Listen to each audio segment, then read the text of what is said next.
Test की संख्या बढ़ाते रहे हैं, साथ ही हमारे देश में पॉजिटिविटी में भी ओवरऑल कमी नोट की गई है।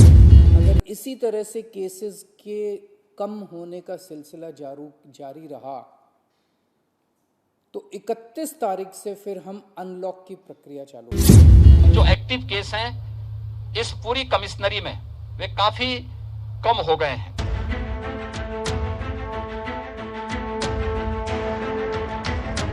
कोरोना की दूसरी लहर को लेकर सबके मन में यही सवाल है कि इसका कहर आखिर कब खत्म होगा, अगली लहर आएगी तो कब आएगी। भारत सरकार के department of science and technology की एक कमेटी ने इस बारे में अंदाजा लगाया है।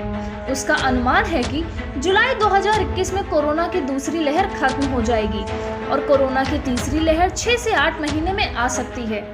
यह अंदाजा 3 सदस्यों की एक कमेटी ने एक खास मैथमेटिकल मॉडल के जरिए लगाया है। इस नतीजे पर पहुंचने के लिए वैज्ञानिकों ने एक खास मॉडल का इस्तेमाल किया। यह मॉडल उपलब्ध आंकड़ों के आधार पर कोरोना वायरस संक्रमण को लेकर भविष्यवाणी करता है। एक खास कंप्यूटर प्रोग्राम में आंकड़े डाले जाते हैं। उसके आधार पर कंप्यूटर देश में कोरोना के बढ़ने के रफ्तार के बारे में बताता है। यह मॉडल पिछले साल बनाया गया था। इस मॉडल को भारत सरकार की नेशनल कोविड-19 सुपर मॉडल कमेटी ने मान्यता दे रखी है। मतलब भारत सरकार भी इस मॉडल के आधार पर ही आगे का अंदाजा लगाती है। इस मॉडल के जरिए अंदाजा लगाने वाली सरकारी कमेटी में 3 साइंटिस्ट हैं।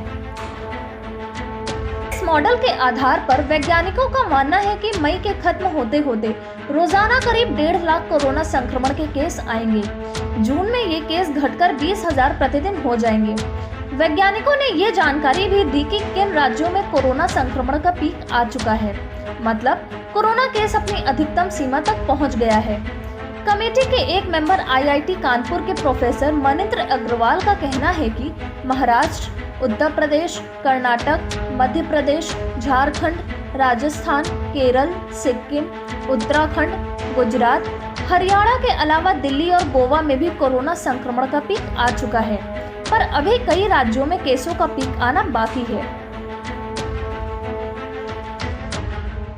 इस मॉडल के आधार पर वैज्ञानिकों ने अनुमान लगाया है कि देश में 6 से 8 महीने के अंदर कोरोना संक्रमण की तीसरी लहर आ सकती है।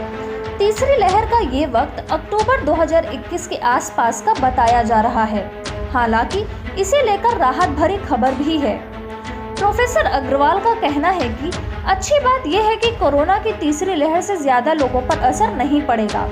ऐसा वैक्सीनेशन की वजह से होगा। जिन जगहों पर अच्छी संख्या में वैक्सीनेशन हुआ होगा, वहां तीसरी लहर का असर बहुत कम होगा।